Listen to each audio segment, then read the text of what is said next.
Olá, galera de casa. Para quem ainda não me conhece, meu nome é Matheus Augusto Aguiar. Sou ativista pela causa autista e PCD, né?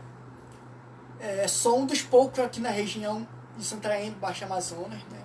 Que ainda não foi totalmente despertado na população essa luta, né? Mas já mostra alguns indícios que essa luta vai mais adiante. Costumo tratar de temas muito incisivos, como, por exemplo, o capacitismo estrutural, que é o preconceito contra a pessoa com deficiência em razão de sua deficiência. E a psicofobia, preconceito dado por questões de faculdade mental das pessoas que têm algum, quaisquer que seja, transtorno de ordem mental, né? Sou adepto da luta antimanicomial, pois ainda hoje há pessoas, pasmem, que acreditam que nós, pessoas com transtorno de ordem mentais, né, temos que estar segregados do convívio social, estarmos presos em clínicas psiquiátricas chamadas de hospício. Mas não, gente. Nós temos que estar vivendo em sociedade. Nós temos que estar convivendo para assim pregarmos a verdadeira inclusão, para assim mostrarmos que nós não somos esse monstro todo que as pessoas, né, moldam da gente, que as pessoas criam esse imaginário de que nós, pessoas com transtorno mental, somos violentas, somos potenciais assassinos. Não. Na verdade, muitos desses que cometem crime e têm algum transtorno mental não estão em sua sã consciência quando fazem isso. Porque tem existem surtos e crises, né? Surto psicótico e crises. Então, nem sempre a pessoa faz porque quer ou porque induz que ela seja má. Não. Mas é um mal-estar mental que a própria pessoa tem, que a pessoa está em sofrimento mental. E não podemos segregar essas pessoas só porque o cérebro delas, que é a nossa, inclusive, funciona de forma diferente, que cérebros atípicos. Temos que aprender a valorizar cada mente, porque cada mente é importante, cada mente tem seu papel na sociedade. E eu luto por essa causa. Eu luto pela neurodiversidade, que é a naturalização das condições de ordem mentais e o fim dos tabus, né? Que é o que nós queremos pregar muito. Sou poeta, né? Faço poesias sobre autismo e outras deficiências, né? No semântico poético. E sou escritor de livros dissertativos sobre o autismo e outras condições, inclusive de saúde mental, né? Que muita gente também tem preconceito com psiquiatra. Falando em psiquiatra, a pessoa diz assim: ah, é médico de doido. Não, não existe essa de doido. Ninguém é doido. Doido é você que tem preconceito, psicofobia. Doido é você que tem capacitismo. Porque não é normal uma pessoa ser capacitista, convenhamos. Então, se você não sabe como lidar com nós, eu estou aqui para lhe informar, junto com o meu grande amigo João Márcio, que é como irmão para mim, né?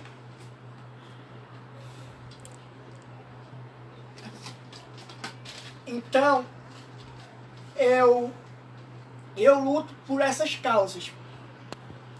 E eu quero falar também que hoje estou feliz que fazendo 362 anos, né, João? A nossa cidade, nossa amada Santarém. Nossa terra. Nossa terrinha, Santarém do Pará. Que tem duas Santarém, né? Tem Cidade Novo. Santarém Novo e Santarém do Pará. E tem Portugal também. A original. Não. E, então, parabéns, Santarém. Terra de gente bonita e abençoada, né? E aí, eu tô aqui desde os 8 meses de idade. Foi aqui que começou minha saga pelo diagnóstico do autismo, né? E das meus outros diagnósticos, né, também. Então, Santarém faz parte do que eu sou desde muito novo. E que me acolheu e até hoje me acolhe. E eu queria também agradecer aqui meu grande amigo, irmão, grande jornalista e grande empresário também. Empresário e grande técnico de informática, né? que ele é meu marqueteiro também. E você, João, você é sensacional. Você faz por mim algo que nem um amigo meu tipo faz por mim. Eu tenho um que eu vou na casa dele, né? Que eu ia na casa dele, só eu que ia na casa dele. Ele não tinha a humildade de vir aqui me visitar. Ele sempre dizia assim: ah, é porque não vai dar, eu não sei se eu vou, não sei o que. Ele nunca vinha. Já não, o João, sempre que ele vê que eu tô triste, ou sempre que ele termina o atendimento dele na Casa Azul, que é um ótimo lugar que acolhe nós autistas, que atende nós autistas, né? E está dedicado por nossa causa, está fechado com a gente. Então quero agradecer aí o Dr. Marlon, que foi o fundador, né? Quero agradecer todos os profissionais muito competentes da Casa Azul. Voluntários, né? Que nada disso seria possível sem eles. A diferença começa aí, né? Fazer a diferença começa aí, por esses pequenos detalhes. E João, você dá de 10 a 0 nesse Amigos Noite, porque você vem aqui, você nunca me abandona, você é meu amigo inseparável. Você, trabalha com você, né? Claro. E trabalha comigo e faz um excelente trabalho, e um trabalho comigo de conscientização para o fim do preconceito. No final do ano eu faço mais lives sobre o autismo para vocês. E também... Pode falar sobre essa... E eu também, de vez em quando, né? Eu acho muito importante nós falarmos de outros temas que não autismo, né? E não de ordem mentais. Mas eu, como sou ativista por essas causas, autista e PCD e de transtornos mentais, eu não procuro perder meu foco, mas eu também falo de forma assim, bem cautelosa, né? Sem juízo de valor, de outras lutas, de outras questões sociais também que são muito importantes debater de minorias sociais, para que elas não fiquem invisibilizadas igual nós, pessoas com deficiência, né? Nós somos irmãos da luta, nós, mesmo tendo lutas tão diferentes, mas somos irmãos da luta, por analogia. Então, pode começar as perguntas. O pessoal estão perguntando, você está segurando um papel, pode ler o papel do público aqui? Então, como sabemos, né? Nem da metade da população... Você dos autistas, tá, povo? Nem... Pode falar. Nem metade da população PCD, né? População com deficiência, está empregado no mercado de trabalho. Por quê? Porque as pessoas veem, né? Nós como improdutivos numa situação empregatícia. Porque acham que nós não vamos ser capazes de realizar aquilo que nos propomos. Porque temos muitas limitações e as limitações não vão sobrepor a elas mesmas. Mas não. A deficiência é só uma parte de nós, mas nós temos as mesmas capacidades, as mesmas habilidades, podemos desenvolver habilidades até mais assim, ampliadas do que pessoas sem deficiência. Então, e também não há nada nas empresas, né, os grandes empresas aí, das empresas, e não só, de fazer as devidas modificações, né, os ajustes necessários para dar maior acessibilidade à pessoa com deficiência no posto de trabalho, né. Consequência disso é que mesmo quando há pessoas com deficiência no mercado de trabalho, poucas conseguem seguir mobilidade para ir até o ponto primordial do trabalho, para executar assim o seu trabalho, aquela função. Então falta leis mais rígidas para obrigar essa pessoa capacitista, psicofóbica, que não contrata pessoas com deficiências, criando 1000 motivos para não nos incluir nessa configuração tão contemporânea e tão discutida, mas que é pouco discutida pelos governantes, pelo quem está lá em cima, por quem tem a poder de decisão no país. Tem uma lei, hein, pessoal? Tem uma lei aí. E também, eu quero ler esse papel aqui, né? Ó, em 2021, segundo dados do IBGE, né? Tá no site, tá? Segundo dados do IBGE, e tá no site, não é coisa da minha cabeça, está no site, eu pesquisei antes de vir aqui dizer, Não é puramente especulativo que eu estou dizendo. Coisa é séria. com dados concretos, né? Que 34,3% das pessoas com deficiência estavam desempregadas, segundo dados do IBGE de 2021. E hoje, né, ainda há uma debilidade de políticas públicas para pessoas com deficiência. Por quê? Porque hoje em dia se fala muito de outras minorias, mas não se lembra que tem a pessoa com deficiência. Não se lembra que tem a questão de saúde mental, não. Só é discutida quando acontece alguma coisa muito assim, muito que chama muita atenção assim, que causa repercussão diante da mídia. Só assim que a mídia e os governantes se posicionam a nosso favor. Então, devemos cobrar, nós como ativistas, cobrar, qualquer um que seja, não somos partidários, né, não somos, qualquer pessoa que estiver lá nos representando o país, nós vamos cobrar. Então, senhores governantes, tanto o presidente da República, quanto o governador, quanto o prefeito, tente achar meios de dar mais política pública para as pessoas com deficiência. Boa tarde. Ano passado, né, nós fomos constatar no IBGE, nós autistas, né? Só que a cada 10 casas que a pessoa ia, apenas uma casa, de cada 10 casas, apenas uma era consultada se alguém era autista lá. Então, muitos ficavam sem constar na lista de realidade do autismo em nossa nação, em nosso país. Boa tarde, tia Socorro. Inclusive, eu até encontrei, eu achei engraçado, né? Eu tenho um amigo que ele trabalha no IBGE, né? O Sanders. Nosso amigo, tá, pessoal?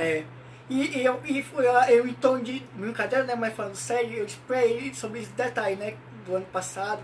Que eu tava todo felizão lá, né? Cheguei do aula do Enem, né? Que eu fiz. Junto com... Tava até o meu amigo João aqui, Joãozinho Márcio. E aí eu disse pra ele assim, cara, como é que é tão, mesmo quando tem políticas públicas para nos constar, ainda deixam a maioria de fora dessa contagem, né? E como saber a quantidade exata de autistas que tem no Brasil e aqui em Santarém, fazendo por alto, né? Sem levar ao todo, sem contar todos os... Obrigado, tia, te amo. Todos os autistas da região e do país inteiro. Então, é de se indignar, né? Então, eu tenho esperança que isso melhore, né? No IBGE, que passe a contar todos os autistas, não apenas um em cada 10. Então, é muito importante isso. Matheus, o pessoal estão perguntando aqui, quando a pessoa, a mãe fica assustada que a criança tem espectro autista, ela leva qual profissional da área da saúde? Profissional da área da saúde, muito bem. Primeiramente, os diagnósticos de autismo, né, começam na primeira infância, né? A criança, alguns Maria casos, do Carmo, tá? Algumas pessoas, né, alguns autistas na primeira infância apresentam atrasos de fala, só que nem todos, né? Tem muita gente que generaliza. Se é autista, então tem atraso de fala. No meu caso eu tive, né? No caso do João deve ter tido, mas não todos têm atraso de fala. Mas se a criança tiver atraso de fala, é um forte indicativo de autismo. Pois bem, ao perceber que a criança pode ter traços de autismo, pode ser autista, vale levar imediatamente a um bom profissional, né? Um psiquiatra, um neurologista, porque só eles podem dar o diagnóstico. E tem que ser um profissional muito competente, um bom profissional para dar o diagnóstico, porque tem muito profissional aí que se diz profissional, né? Mas tem uma conduta desumana diante dessa questão de dar o diagnóstico, que muitas vezes, porque tem várias condições, né? No rol de transtornos alimentares que tem muitas características parecidas com autismo e nem sempre é autismo. E por isso muitas vezes somos subdiagnosticados, ou seja, somos diagnosticados com vários transtornos que nós não temos, ou que nós temos, mas é comorbidade, não a deficiência principal, né? E aí, tipo, eu fui diagnosticado primeiro com TDAH, né? Meu colega João tem diagnóstico de TDAH, além de autismo. E aí, muitas vezes, passa só como TDAH, né? Ou só como esquizofrenia, ou só como transtorno bipolar, enfim. E aí a pessoa não é tratada corretamente de acordo com as necessidades autísticas, e aí ela tem uma piora no quadro de características do autismo, né? E aí, o que a família tem que fazer também? Procurar um bom profissional é o primeiro passo. O segundo passo é iniciar o tratamento o mais rápido possível. Não ficar esperando muito tempo, porque isso custa muito, né? Sim. Causa vários empecilhos na vida social e profissional dessa pessoa autista no futuro, numa maioridade. E aí, com o tratamento iniciado cada vez mais precocemente, a pessoa começa a se entender a pessoa autista. Isso não gera mais crises como causa quando... Porque quando a gente não tem o diagnóstico, nós não nos entendemos, certo? Quando nós crescemos sem o diagnóstico. A gente percebe que a gente é diferente, mas a gente não sabe explicar por quê. A pessoa pergunta assim, por que você é assim?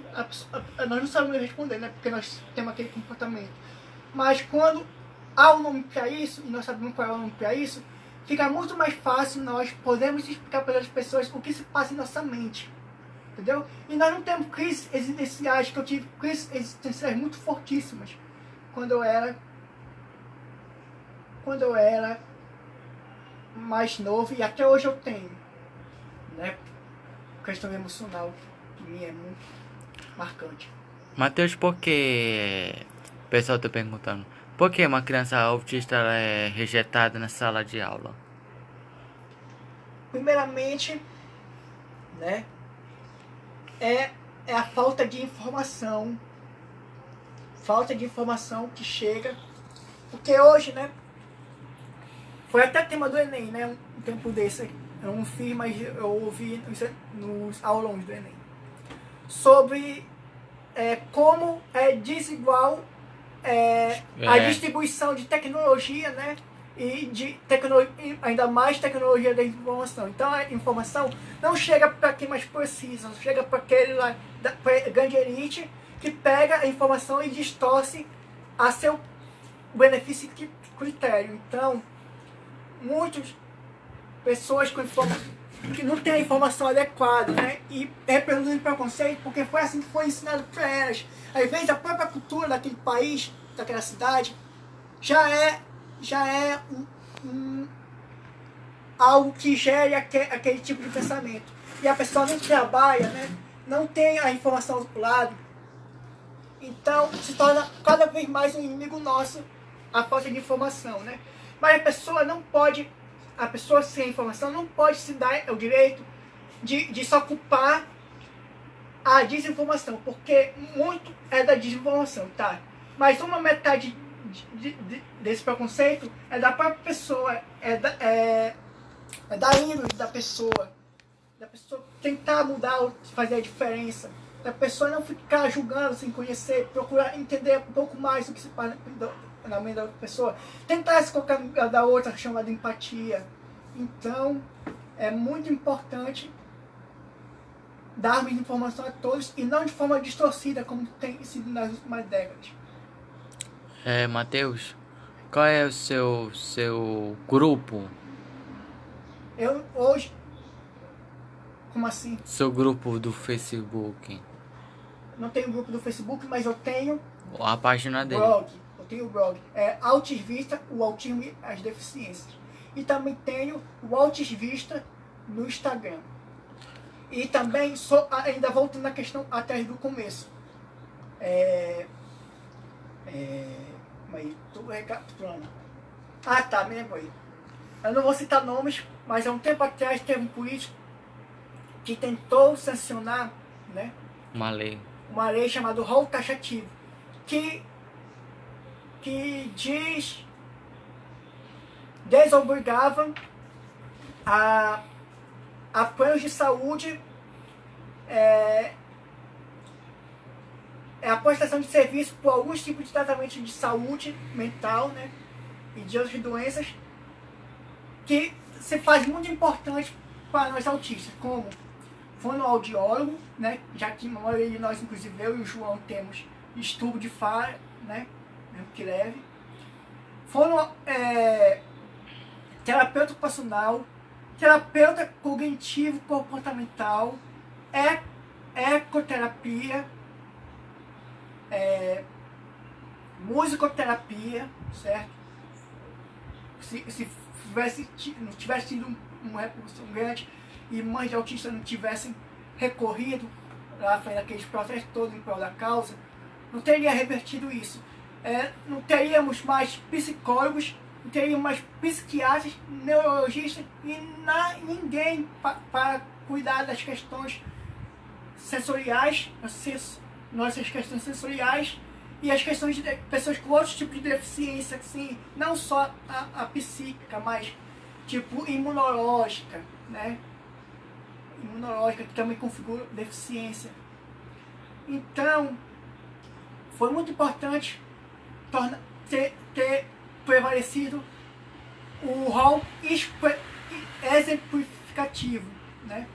E não o rol taxativo, que ia tirar muitos direitos de nós, direitos que com muito esforço nós conquistamos ali por décadas.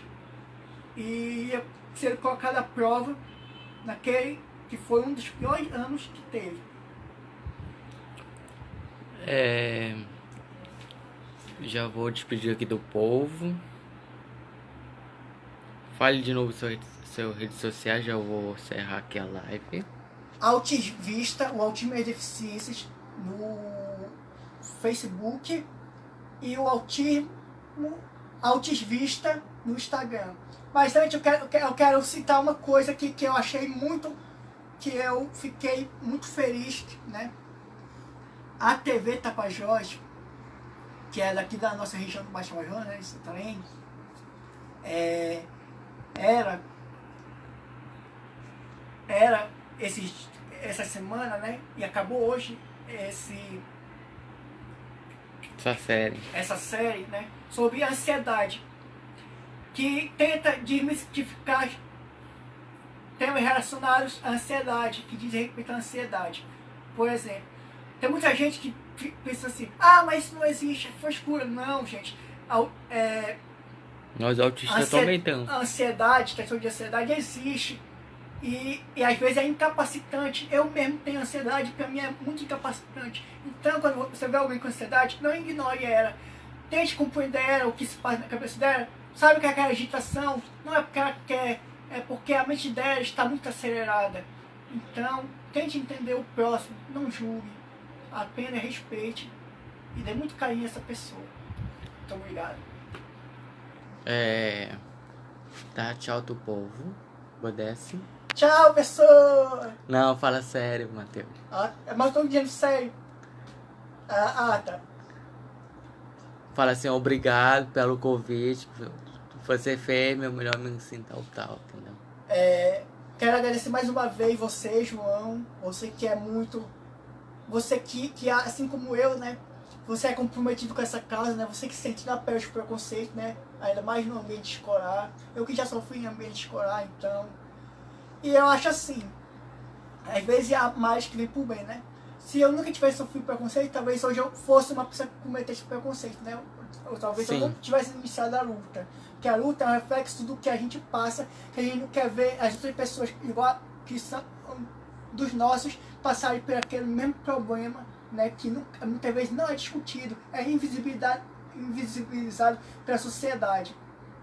E por quem está no poder de decisão do país ou daquela comunidade específica regional. A partir de novembro a gente não vai fazer live, a gente vai fazer live só a partir de janeiro, tá, pessoal? A gente vai ficar um pouco afastado porque a gente vai fazer o Enem, tá? Muito obrigado pelo carinho de vocês. Segue ele lá. Sorri, Matheus. Sério.